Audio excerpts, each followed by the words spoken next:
আমাৰ ছাত্ৰ-ছাত্ৰীসকল তোমালোকক HR এডুকেশ্যনেল হাবলৈ স্বাগতম জনাইছোঁ। আজি তোমালোকৰ লগত আলোচনা কৰিম ধেমাজি জিলাৰ সোশ্যাল সায়েন্সৰ প্ৰি বোৰ্ড এক্সামিনেশ্যনৰ যিকেইটা MCQ আছে সেই MCQ কেইটা আলোচনা কৰিম। যদি প্ৰথমবাৰ মোৰ চেনেলত আহিছা তেতিয়াহ'লে চেনেলটো সাবস্ক্ৰাইব কৰা আৰু তোমাৰ বন্ধু-বান্ধৱীৰ সৈতে শ্বেয়াৰ কৰা। আজিৰ এই প্ৰশ্ন কাকতখন তোমালোকে এটা টেষ্ট হিচাপে লৈ কোনে কিমান নম্বৰ পোৱা বা কাৰ কিমানটা শুদ্ধ হয় তোমালোকে কমেন্ট কৰি জনাবা। আৰম্ভ কৰিছোঁ আজিৰ ভিডিঅ'টো। প্ৰথমতে কৈছে ইয়াতে দুটা আমাৰ উক্তি দিয়া আছে। বংগ বিভাজন কাৰ্যকৰী হৈছিল 1905 চনৰ 5 অক্টোবৰত আৰু বংগ বিভাজনৰ জৰিয়তে হিন্দু মুছলমানৰ মাজত একতা ভংগ কৰিব বিচাৰিছিল। তেৰ এ নম্বৰটো অশুদ্ধ আৰু বি নম্বৰটো শুদ্ধ। ইয়াৰ শুদ্ধ উত্তৰটো হ'ব অপশ্যন ডি। 2 নম্বৰ প্ৰশ্ন, তলত দিয়াবোৰ উপযুক্ত পছন্দৰ সৈতে মিলোৱা। তো ইয়াতে চোৱা, যেটো 1 নম্বৰ আছে হেতু যাব তোমাৰ বি নম্বৰৰ লগত, মানে ৰবীন্দ্ৰনাথ ঠাকুৰ কি হৈছিল এটো বংগীয় কলা সংসদ আছিল। আৰু যেটো 2 নম্বৰ আছে হেতু সি নম্বৰত যাব, মানে সতীশ চন্দ্ৰ মুখোপাধ্যায়টো কি আছিল এটো দি ডন আছিল। আৰু যেটো 3 নম্বৰ আছে আব্দুল হালিম গজনবী যাব তোমাৰ 3 নম্বৰটো যাব ডিৰ লগত, এটো আহিব এটো ইউনাইটেড বেংগল ষ্টোৰছ। আৰু যেটো নীল ৰতন সৰকাৰ যেটো 4 নম্বৰ আছে 4 নম্বৰটো যাব এৰ লগত। তো ইয়াৰে শুদ্ধ উত্তৰটো হ'ব অপশ্যন সি। চোৱা ইয়াতে এটোৰ লগত মিলিছে, গতিকে এটো হ'ব শুদ্ধ উত্তৰ। 3 নম্বৰ কৈছে চোৱা, এটো ক্ৰম অনুসৰি সজোৱা, এটো ক্ৰম অনুসৰি সজাবলৈ দিছে। ইয়াতে চোৱা, যেটো তোমাৰ খিলাফত আন্দোলন আছিল, খিলাফত আন্দোলন কেতিয়া সংঘটিত হৈছিল, এটো হৈছিল 1919 চনত। তাৰপিছত যেটো 2 নম্বৰ আছে 2 নম্বৰত আছে লাহোৰ কংগ্ৰেছ অধিৱেশন, এটো কেতিয়া সংঘটিত হৈছিল, এটো 1929ত। আৰু যেটো সাইমন আগমন কেতিয়া হৈছিল, সাইমন আগমন হৈছিল এটো 1928। আৰু যেটো 4 নম্বৰ আছে চৌৰাচুৰীৰ ঘটনা, এটো হৈছিল 1922 চনত। তো ইয়াৰে শুদ্ধ ক্ৰমটো হ'ব, ইয়াৰে শুদ্ধ উত্তৰটো হ'ব বি নম্বৰ, এটো বি নম্বৰটো শুদ্ধ উত্তৰ। 4 নম্বৰ অসহযোগ আন্দোলনৰ কাৰণ হৈছে, অসহযোগ আন্দোলনৰ মূল কাৰণ কি আছিল এটো চোৱা। 1 নম্বৰ যেটো ব্ৰিটিছ চৰকাৰৰ ভাৰতবৰ্ষত অৰ্থনৈতিক শোষণ, এটো শুদ্ধ হয়। আৰু যেটো ৰাওলাট আইন হয় এটো কি হয়, শুদ্ধ হয়। তো ইয়াৰ শুদ্ধ উত্তৰ হ'ব এ নম্বৰটো 1 আৰু 4, তো এটো শুদ্ধ উত্তৰ। 5 নম্বৰ প্ৰশ্ন, গান্ধীজীয়ে সত্যাগ্ৰহৰ ধাৰণাটো গ্ৰহণ কৰোঁতে কোন দুগৰাকী ব্যক্তিৰ ৰচনাৰ দ্বাৰা প্ৰভাৱিত হৈছিল। তো ইয়াৰ শুদ্ধ উত্তৰটো হ'ব সি নম্বৰ, এটো থোৰ আৰু টলষ্টয়। 6 নম্বৰ প্ৰশ্ন, অসম ব্ৰিটিছ বিৰোধী জাগৰণৰ কাৰণ, এটো শুদ্ধ উত্তৰ হৈছে বি নম্বৰ নিষ্কৰ ভূমিৰ ব্যৱস্থা। 7 নম্বৰ প্ৰশ্ন, অসমত গঠিত হোৱা ৰায়ত সভাসমূহ কিমান চনলৈ সক্ৰিয় আছিল। ইয়াৰ শুদ্ধ উত্তৰ হ'ব ডি নম্বৰ, 1939। 8 নম্বৰ কুৱেশ্যন, অসমত 1857 to 58 চনৰ বিদ্ৰোহৰ বিফলতাৰ কাৰণ কি আছিল। তো ইয়াৰে যিকেইটা অপশ্যন আছে অপশ্যনকেইটা তোমালোকে চাই লোৱা। তো ইয়াৰে শুদ্ধ উত্তৰটো হ'ব সি নম্বৰ, মানে 4টা কাৰণে কি হয়, শুদ্ধ হয়। 9 নম্বৰ কুৱেশ্যন, পথৰুঘাটৰ কৃষক বিদ্ৰোহ সংঘটিত হৈছিল, পথৰুঘাটৰ কৃষক বিদ্ৰোহ কেতিয়া সংঘটিত হৈছিল, এইটো option A 1894। 10 number question, Hemchandra বৰুৱাৰ অত্যুৎকৃষ্ট কৃতিখন কি আছিল। তো ইয়াৰে শুদ্ধ উত্তৰ হ'ব সি নম্বৰ হেমকোষ, এইটো হেমকোষ। 11 নম্বৰ কুৱেশ্যন, অসম ছাত্ৰ সন্মিলনৰ প্ৰথম অধিৱেশনৰ সভাপতি আছিল। তো ইয়াৰে শুদ্ধ উত্তৰ হ'ব, ইয়াৰে শুদ্ধ উত্তৰটো হ'ব ডি নম্বৰ লক্ষ্মীনাথ বেজবৰুৱা। আৰু 12 নম্বৰ কুৱেশ্যন, তলৰ কোনটো অসমৰ তৃতীয় বৃহত্তম জনজাতি। তো ইয়াৰে শুদ্ধ উত্তৰ হ'ব এইটো কাৰ্বি জনজাতি। 13 নম্বৰ কুৱেশ্যন, এইটো ক অংশৰ লগত খ অংশ এইটো মিলাব লাগিব। তো আমি চাওঁ এইটো কাৰ লগত কোনটো মিলে। এ নম্বৰত যেটো আছে এইটো কথাগীতাটো কি আছিল, এইটো ভট্টদেৱৰ আছিল। তাৰপিছত বি নম্বৰত আছে নামঘোষাটো কাৰ আছিল, এইটো মাধৱদেৱৰ আছিল। আৰু সি নম্বৰত যেটো আছে এইটো ৰজত ৰংগিনীটো কাৰ আছিল, এইটো কলহনৰ আছিল।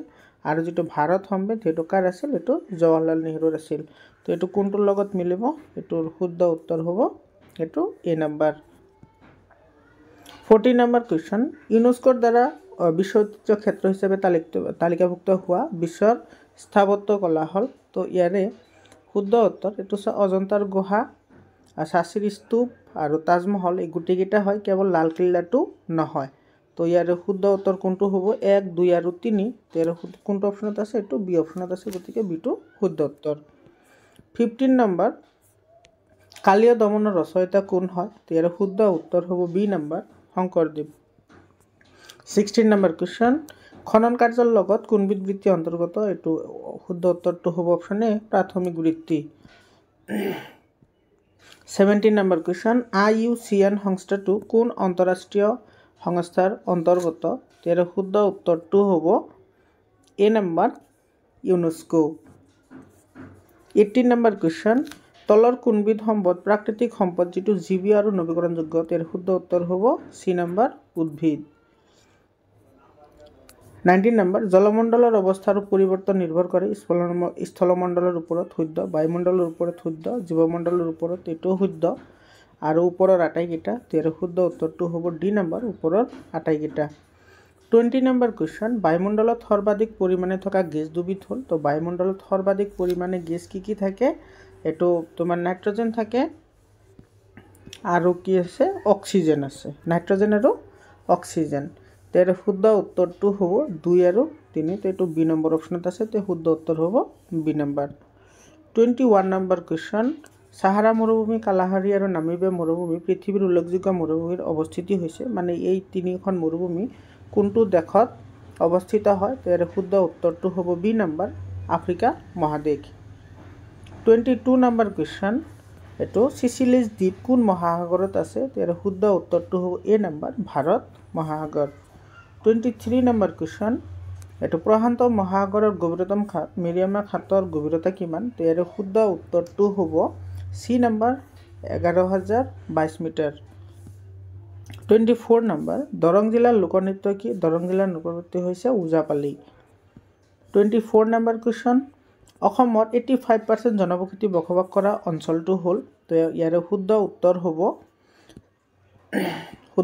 হ'ব এটো সি নম্বৰ ব্ৰহ্মপুত্ৰ উপত্যকা অঞ্চল 26 নম্বৰ কোৱেশ্চন এটো ক অংশ আৰু খ অংশৰ লগত মিলাব লাগিব তো ইয়াৰে চোৱা যেটো এ নম্বৰ আছে সফটৱেৰ প্ৰযুক্তি পাৰ্ক এটো যাব এটো বৰজাৰত আছে আৰু যেটো বি নম্বৰ আছে মৰাপাট পাৰ্ক উদ্যোগ এটো ক'ত আছে এটো ধিঙত আছে আৰু যেটো সি নম্বৰ আছে চাহ উদ্যোগ পাৰ্ক এটো আছে ক'ত আছে এটো ছগাঁৱত আছে আৰু যেটো প্লাষ্টিক উদ্যোগ পাৰ্ক এটো ক'ত আছে এটো আছে গেলাপুখুৰী তো ইয়াৰ লগত কোনটো মিলিব তো ইয়াৰ শুদ্ধ উত্তৰটো হ'ব এ নম্বৰ 27 নম্বৰ কোৱেশ্চন অসমৰ প্ৰথম শ্ৰেণীৰ নগৰত চিনাক্ত কৰা তলত দিয়া বোৰৰ পৰা প্ৰথম শ্ৰেণীৰ যেটো ই বুলি কৈছে ইয়াৰ শুদ্ধ উত্তৰটো হ'ব D number Nagaon 28 number question